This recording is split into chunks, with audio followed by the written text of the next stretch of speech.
Good morning everyone. आता वाजले सकाळचे 7 आणि आजचा दिवस आहे संक्रांतीचा. तर संक्रांतीच्या तुम्हाला खूप खूप शुभेच्छा. तुमच्याकडे थंडी कशी आहे मला माहीत नाही, पण इकडे खूप थंडी आहे. आणि चला तर मग आता रेडी होऊन मला जायचं आहे ऑफिसला. 3-4 महिने झाले माझा चहा बंद आहे. पितच नव्हते मी चहा, कारण मला साखर वगैरे मी सगळी बंद केली होती. पण जशी थंडी सुरू झाली तसं मी नॉर्मल चहा प्यायला सुरुवात केली. थंडीच एवढी आहे की ते विदाऊट चहा जमतच नाही आहे. आणि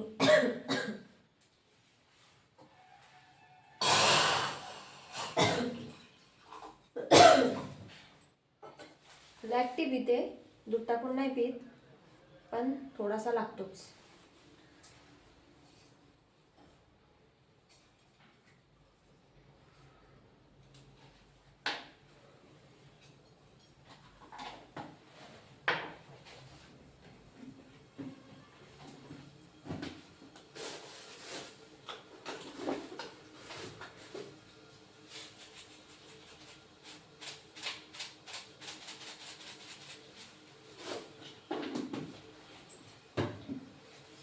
आणि चहा सोडणं खरंच सोपं काम नाही बरं का. चहा सोडायला खूप मन मारावं लागतं. जे लवकर ऐकत नाही, ज्यांना चहा आवडतो त्यांना चहाशिवाय जमतच नाही, त्या आयुष्यात कधीच चहा सोडू शकत नाही. मी माझी गोष्ट नाही करत आहे, कारण मी सोडला होता. आणि असं नाही की मला चहा आवडत नाही, चहाची सवय मला पण आहे, पण नाही जमत ते. हां,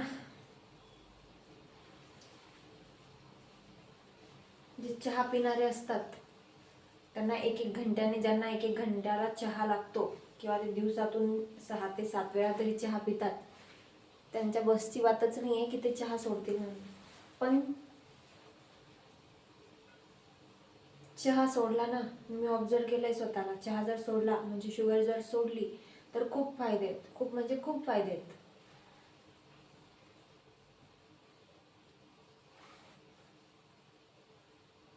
पण ते असतं ना, कळतं पण वळत नाही. आपल्या बाबतीतही तसंच होतं.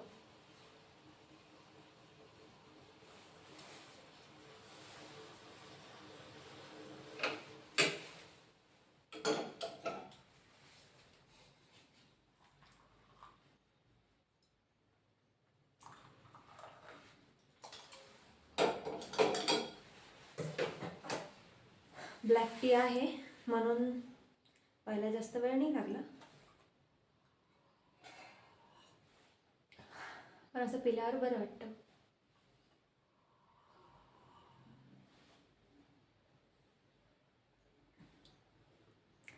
चष्म्यावाल्यांचा प्रॉब्लेम, गरम काही पिल्यानंतर चष्म्याचं पूर्ण आजूबाजूला पूर्ण चष्मा वाफेने एकदम हे होऊन जातो.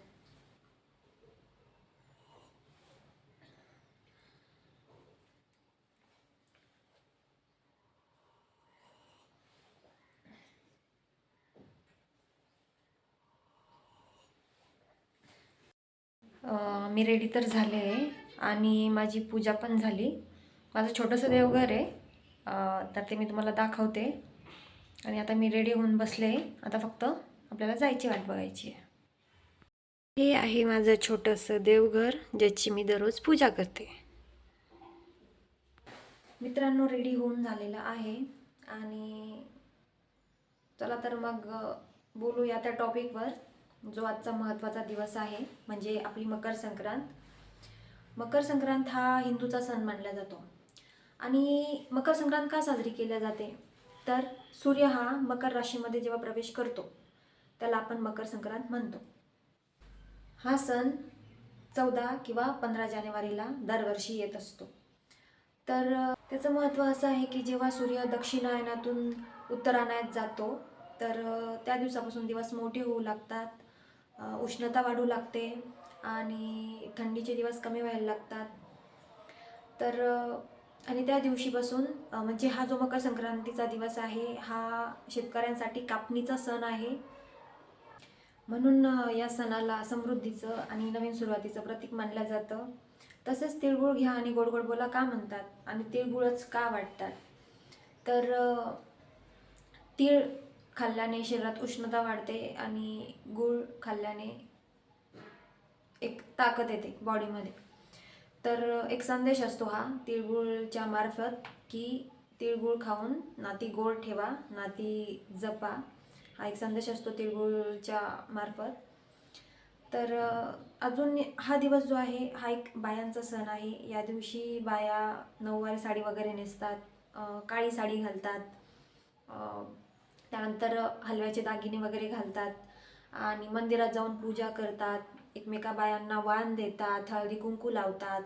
आणि त्यानंतर बऱ्याच ठिकाणी असं होतं की घरी प्रोग्राम वगैरे ठेवून बाया वाणाचा प्रोग्राम करतात, हळदी कुंकूचा प्रोग्राम करतात. आणि तसंच मुलांचा पण हा सण आहे.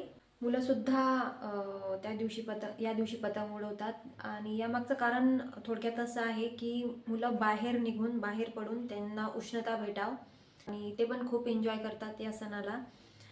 तसंच या संक्रांतीचा मेन संदेश हा आहे की जसं सूर्य उत्तरायणात जातो तसंच आपलं आयुष्यसुद्धा सुख व समृद्धीकडे जावो, हा एक थोडक्यात संदेश आहे. आणि मला तुम्हाला किती वेळापासून हे सांगायचं आहे, व्हिडिओ जेव्हापासून सुरुवात झाला तेव्हापासून मला तुम्हाला एक गोष्ट सांगायची आहे की माझ्या चष्म्यामध्ये जे रिंग लाईट तुम्हाला दिसत आहे ते टोटली इग्नोर करा. कारण मी खूप ट्राय केलं त्याला कसं घालवता येईल, ते काही जातच नाही आहे. ते डायरेक्ट माझ्या डोळ्यांमध्ये दिसतं आहे रिंग लाईट. तर त्याला प्लीज तुम्ही इग्नोर करा आणि ते न दिसण्यासाठी काय करू जर तुम्हाला माहीत असेल तर मला नक्की सांगा, कारण मला तरी माहीत नाही आणि ते माझ्याकडनं काही जात नाही आहे. ठीक आहे, तर मग आजचा आपला इथपर्यंतच व्लॉग होता. आपला व्हिडिओ आपण इथेच स्टॉप करू. आणि तसंच तुम्हाला कळलंच असेल मकर संक्रांतीचं महत्त्व. आजच्या दिवसाचं महत्त्व तर सांगितलेलंच आहे मकर संक्रांतीचं, की त्या दिवशी काय करतात, त्याचं महत्त्व काय आहे आणि मकर संक्रांत का साजरी करतात किंवा त्याच्यातून आपल्याला काय संदेश भेटतो हे तर मी तुम्हाला याची पूर्ण माहिती मी तर तुम्हाला दिलेलीच आहे. तर आजचा व्हिडिओ आपण इथेच स्टॉप करू आणि नेक्स्ट व्हिडिओसाठी बघत राहा योगेश्वरी ब्लॉग्स. तोपर्यंत बाय.